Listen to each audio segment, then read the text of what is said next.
I'm going to interview a teacher that is working on planning and getting to optimize her student learning. And she has young children, like 6, 7-year-olds. And so I'm going to ask her a couple of questions on how her planning and her teaching has changed student learning. So first question.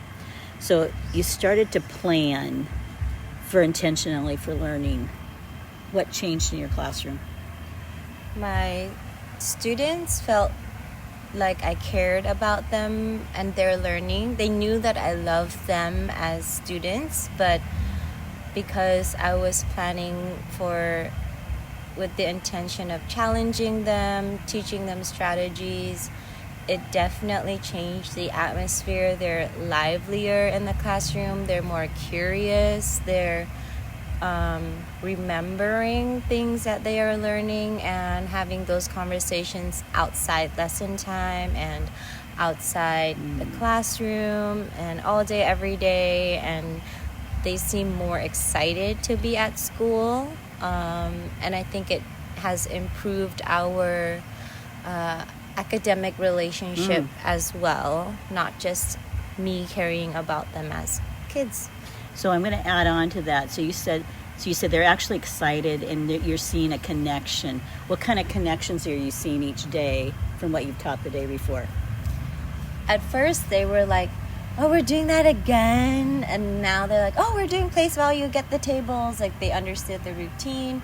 It only took a couple of days. Like, we had a table, we had materials, and they knew how to prepare it. They used academic language when we were doing numeracy and like place value and things. They understood, trading, and then learning about like sums and add-ins. And even in literacy, they really showed off their writing, not just boring 3-word sentences. They were adding on without, in the beginning I prompted them by asking them like, what does it look like and where was it and things like that. But then they started doing it on their own, and their sentences became longer and more interesting, and they seemed really proud of the sentences they wrote. They were like wanting to show off. Because we wrote on the floor with dry erase markers, they understood like I can make a mistake because I can erase it and I can rewrite it, or I don't even have to erase it. I can refer to it and add on as my thoughts grow and my teacher challenges me more. And some of the students were copying each other at first, so I had to set ground rules like, oh, we already used that word. You can't use your friend's sentence because those are not your thoughts. And they're starting to understand, I need to allow my classmates to think.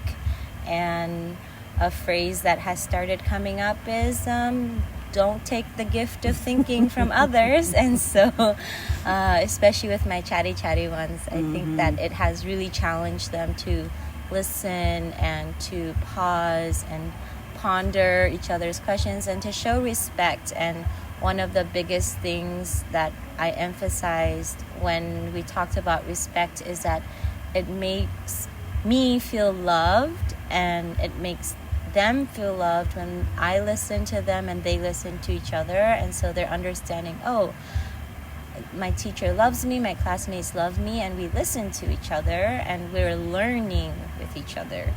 So I'm going to add on to that. So I love the tile floor, because you don't have to go get whiteboards. And you can check for understanding so quickly. So if you could add on to, you're doing more modeling, concrete modeling, and then you're able to have them show you by writing on the floor what they've learned. Elaborate on how the modeling helped you and how it's helping them, even for checking for understanding.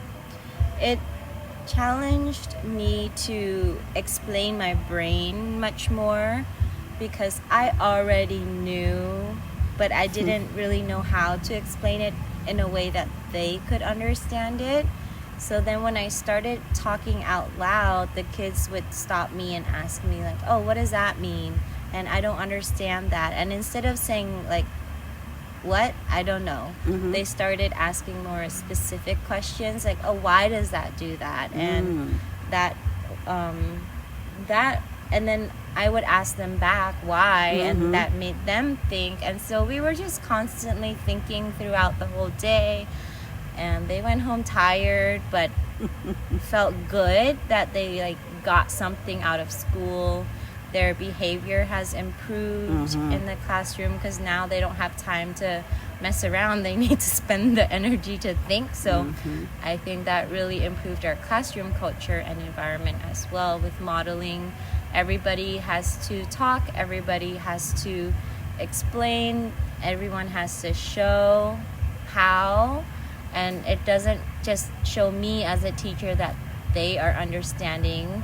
It's also showing each other how to work out problems, and then they can feed off of each other's learning. Not necessarily copying, I would say, but I would compliment a student like, oh, that's great, I love how you did that. And so then the kids would watch how they did it and then start doing it the way that it should be done. And not only was like, I'm not the only one talking anymore, they're also talking and asking questions and creating problems with each other. So I enjoy listening to them, and I enjoy that I don't have to talk as much as I have to. That's interesting, because we would think you're talking more because you've started to model and started to check for understanding, but technically you're right. It's more clear, concise. Yeah. But let's go to worksheets, because that's the one thing I haven't seen a lot in 2 weeks. So, but I see way more work. Yeah. So the worksheets were coming out of a curriculum. Yep. And why have they not been prevalent as much now? Well, they don't understand the why behind those worksheets. They do it because that's their routine. That's what they've always been doing.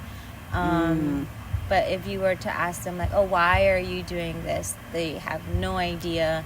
And most of the time, my worksheet ends up being scrap paper anyway, because, you know, I've been trained to not enjoy worksheets and to not use worksheets. So even in my classroom before the 2 weeks, I really didn't use as much worksheets as my team would. And unless it was an activity I felt that was like tactile for the kids, then I would use it. I preferred more like readers theater or acting things out and drawing and being more creative, because art isn't just art, it's a reflection of their learning. And so moving forward, I am planning to incorporate more art into my lessons to show visible learning. So to culminate, what's like the one thing, if you could say to any teacher, that you just cherish now as a teacher after kind of changing some things, very simple things? So what's like the one thing, if you could say to a teacher and they go, I don't really want to plan, I don't really want to do that, it seems like a lot of work. What could you say to them, and what culminates in your brain, and like how has it changed you? Planning is really important, because planning shows that you know your students individually. It shows that you understand where they are in their learning. It helps you to reflect on how you can support them further or challenge them further. So planning is more for you to think about your kids and your classroom. And curriculums are great, lesson plans are great. However, your students need to be the priority, and so planning means that you are making your students the priority of your classroom. So last words, what are you thinking? Teaching is hard. I'm tired every day, but I've been going home more excited about the next day, because I've had such great conversations with my students. I can't sleep anymore because I have so many ideas I want to do with my kids, but then my ideas need to have schema. So because I'm an artistic person, I can just do it. But then my kids aren't going to understand the process of doing all those things. So I need to think about, like, how would I teach it step by step to a 7-year-old? And that can be really exhausting, but I think that is so much better than just following a lesson plan to a T, because I found that when I did that, I was just dead inside. I was not excited to go to work. I was ready to go home on time. I didn't want to work on the weekends, but now I'm like, I've got all these things I want to do with my kids, but no time to do it during the day. Awesome. So I got to do it on Saturday and Sunday. It is what it is, you know? So it's worth it. I'll culminate one thing, because I said something to you probably about 3 weeks ago. I said, if you ever truly teach a lesson where they really learned, you'll never go back. Exactly. And that's what I felt like has happened. I'm like, I walk in your room and I know you're always teaching now. And I know they're always learning. And you're right, they're super excited. Yes. And I love that they ask the why. Like they did that today. You know, and I'm like, okay, that's what we want to hear, because that means they're thinking. And when they couldn't get something, they're looking at each other like, I can't get it. How do we do it? Yeah. So exciting. And especially as a Christian school, you can totally bring the Bible into it. Like, you're learning character and setting. Why? Well, it's important in the Bible. You're learning poetry. It's important in the Bible. You're learning numeracy. Well, the Bible has math. And God created all those things. And it would be such a disservice to the students to not make those connections, because it really glorifies God when you're able to connect that to, like, the things that He's created. Especially science is everywhere. So I think, like, art. I think He's the best artist in the world. Exactly. So it's really important that you plan. Even if you're tired, take a nap. Don't get married too early. But do get married eventually. Take your time. I'm 30 and I'm finally like, okay, I think I'm good. I'm ready to get married. But I love the fact that you say you lay in bed or you go home and think about your kids, because that means you truly love them. Yeah. And they know it, and they can tell. And you loved them before, but there's a different love now. Yeah. So it's kind of cool. Thank you.